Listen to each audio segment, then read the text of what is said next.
to me, one of the most grounding questions to ask right now is like, how do you want to feel on New Year's Day? Like we'll just say you get to feel however you want to feel. Like, what's the target? What are you aiming for? And this is an end result type of a question. It's not a process of like on the way to getting there, which we'll do in a minute. I just want to know, like, you're waking up, it's New Year's Day. And how do you feel in your body, in your mind, or your emotional body? What are you thinking about? And just write. I find writing these things really helps. And if you draw pictures, you can draw pictures. I like that you guys can put your hands up in the chat. That's really cool. I got to figure out how to do that now. Oh, reactions. That's under the reactions. Yeah? No, I'm not seeing it. Oh, more.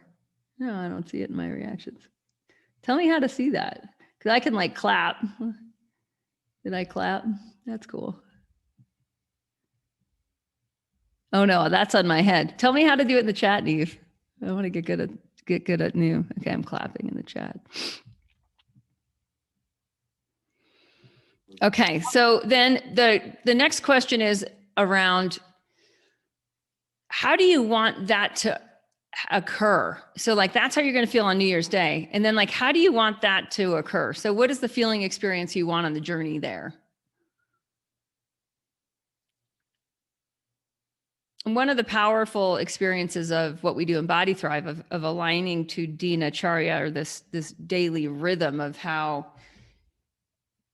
human bodies optimize with circadian rhythm and an evolutionary biology history that has rendered certain habits better at certain times of day than others, right? Is the experience of that is rhythm. Like being in rhythm allows a certain kind of experience of both presence and availability and flow and integrity, like just integrity with body, but also integrity with, you could say, relationship to self, which translate then into relationship with others. So getting clear on how you want the journey to go between now and New Year's. We'll still be meeting after New Year's, but it's a good benchmark.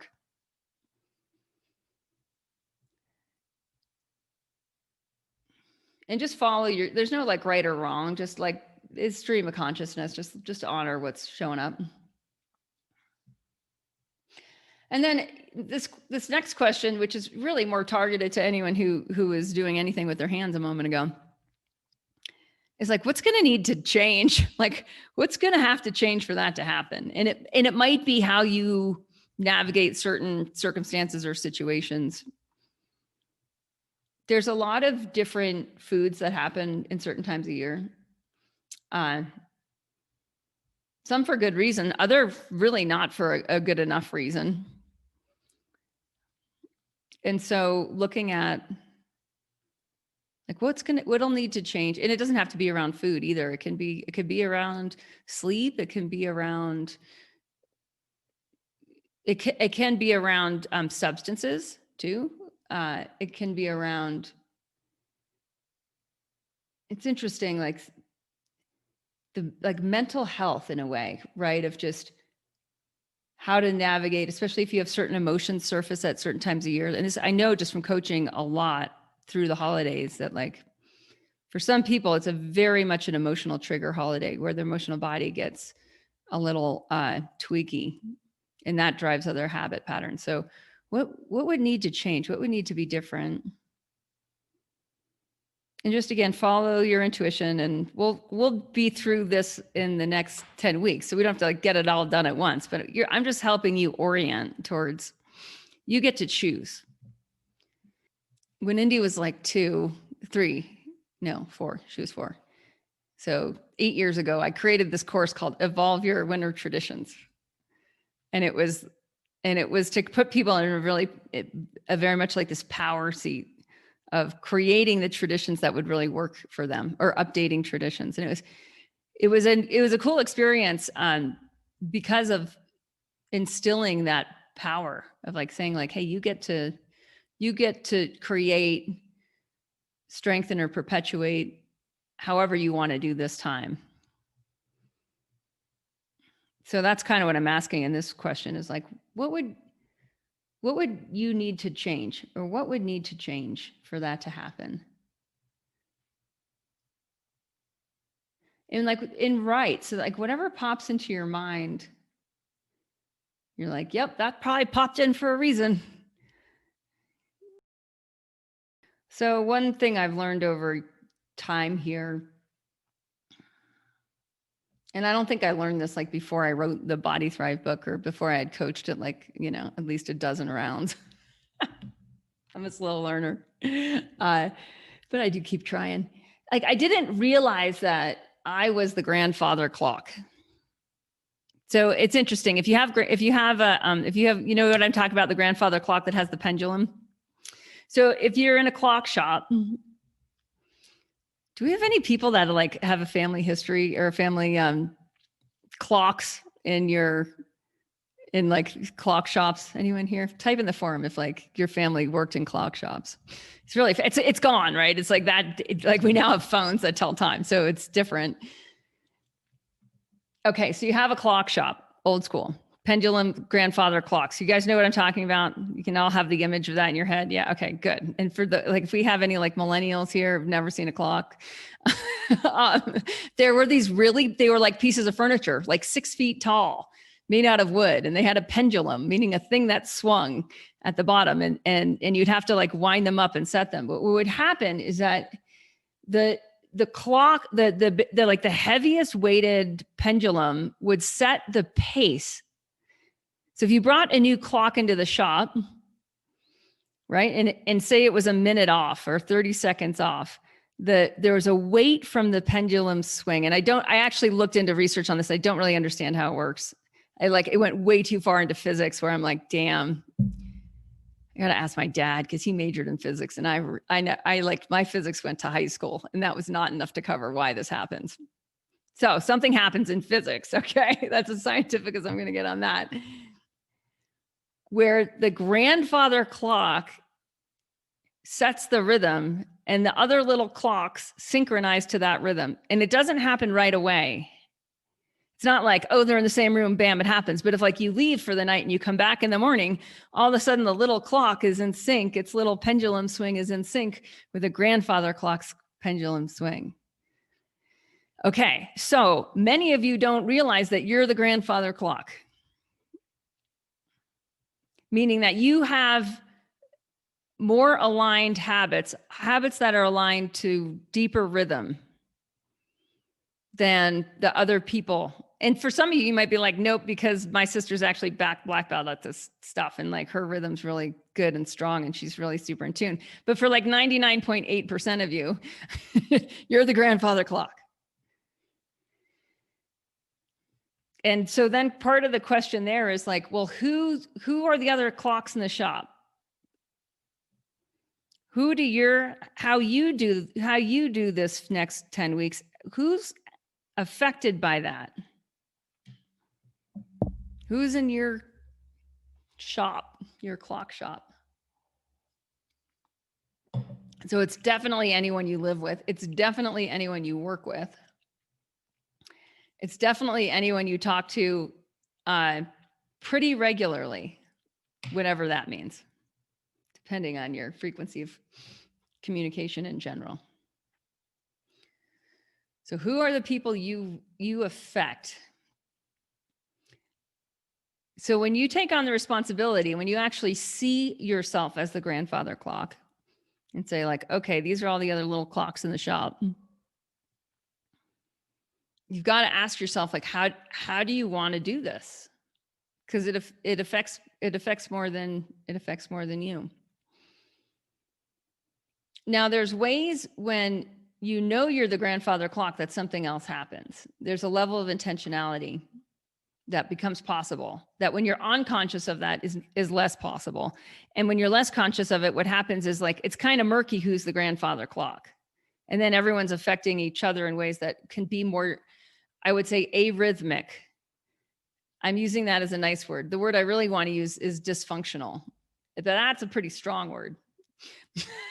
right? It's like, ooh, but you kind of know what I'm talking about, right? Where you're like, oh yeah, when I get together with this group at this time of year, things happen that are maybe slightly less functional, and there's a bit of a karma to it, or a residue. I'm using that word to mean karma means a lot of different things, but one of the things it can mean is like a residue. And the opposite of that is then a kriya, which is like a pure action that has no residue, that opens up more potentialities. That's a kriya. A karma is like something that happens that has a little kind of a residue. Anyone who's ever eaten too much on Thanksgiving knows what I'm talking about, right? That's a residue. Okay. Or when you've just like socialized too much and soon you're like, oh my gosh, this is not helping. That there can be a real residue from those experiences because you haven't digested the last experience before doing the next experience. In Living Ayurveda, it's super practical, it's super down to earth, and we wanted to make a difference in your life, honestly, the moment you start. Hi, it's Kate Stillman, and I'm going to tell you about how the Living Ayurveda course works and why it works the way it does work. A part of my natural personality is that I'm a futurist. I'm an innovator. I can't help it. It's just the way that my awareness works and has always worked. So I'm always looking at how do we make Ayurveda practical to solve for our biggest problems, at home, in nourishing ourselves and getting deep rest and passing on the habits to those who our lives affect. If we understand our habits are truly not our own, we say, hey, whose habits affect me and whose habits am I affecting? And can we align those habits with the kind of radiant longevity that we want to experience, right? Year by year, decade by decade by decade by decade in our road ahead. The other core part of my philosophy is around collective leadership, and I take those two words very seriously. I see how there's a whole next level of open-minded integration where we look at the questions that you're bringing, the conversations you're wanting to have, and we build that into our leadership model and help lead and guide our community in the direction of addressing the deepest, most potent issues that'll help us get the greatest traction in growth and transformational evolution. So that's a lot of, my philosophy on Living Ayurveda. I look at our planet, I look at the stresses to our ecosystems, the stresses to our human population, our human culture, and that's what we're solving for. So that's how the whole course is geared. I take my community very seriously, become part of my heart, become part of my people, and that's how the course works. I mean, that's why it works too, is it's even though we're all coming in from all over the world, we have an experience of deep connection, deep community, and evolution together. All right, I hope that clarifies some of your questions around the Living Ayurveda course. Okay, so you're the grandfather clock, and you get to choose to be more conscious of being that and of how you want to do it. And there's an interesting thing in here, right? Because some people are really uncomfortable with this. Like, well, who am I to say? Who am I to say that I can align to healthy rhythms better than these other people? But if you can say that, if you're like, no, actually, like I pretty much eat healthier, sleep deeper, I'm less addicted to technology, I have, time for meditative or contemplative or reflective practices, like, then yeah, go ahead and put the mantle on. Like, even if it doesn't fit, like err on that side of responsibility. So it's personal plus collective responsibility. That's what I'm talking about, is you're starting to take on more collective responsibility of like, okay, I'm the grandfather clock. There's a way we can all probably get to New Year's and feel a little healthier, or not, but at least I'm more aware that I can get there myself, and whoever wants to jump on this bandwagon, well, I'm now conscious of being the grandfather clock. So what we know is when that happens, you start to see opportunities. So that's my question next, is then what are the opportunities? Like, once you see like, oh, I can create micro culture.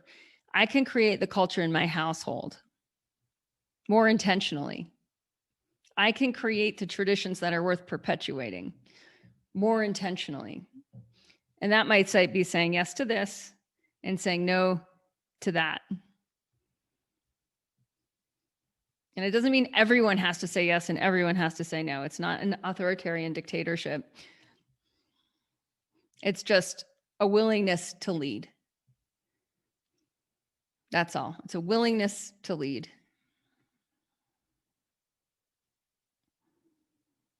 Not a readiness, but a willingness.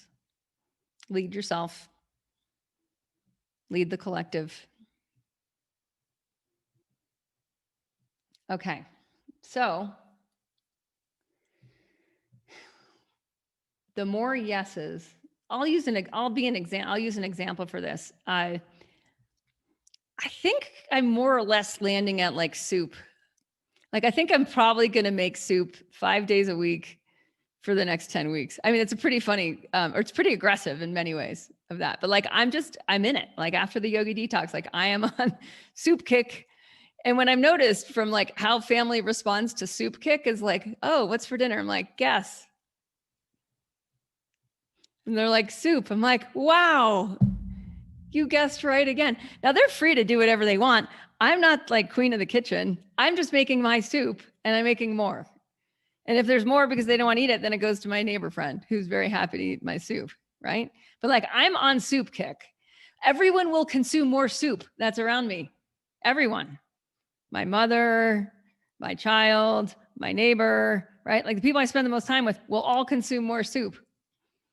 Because I'm more or less, I've sort of landed on like, you know what? Soup.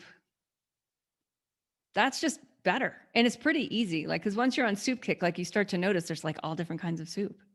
And there's soups that you've never really made before. And there's like little variations. And there's things that are just super convenient and fast and things that are like, take a little bit more intentionality. So just taking the time, like what we just did, what you all just did, like just taking some time to focus and vision and take the responsibility and ideate based on that responsibility on what's yes, soup for me, what's no, not soup, right? Pretty clear. Not soup most of the time. I didn't say 7 days a week either. I said 5, like 5 days a week I'm eating soup. It might be 7 some weeks. Like I totally would not be surprised at that, but 5 is all I can sense is like more than enough.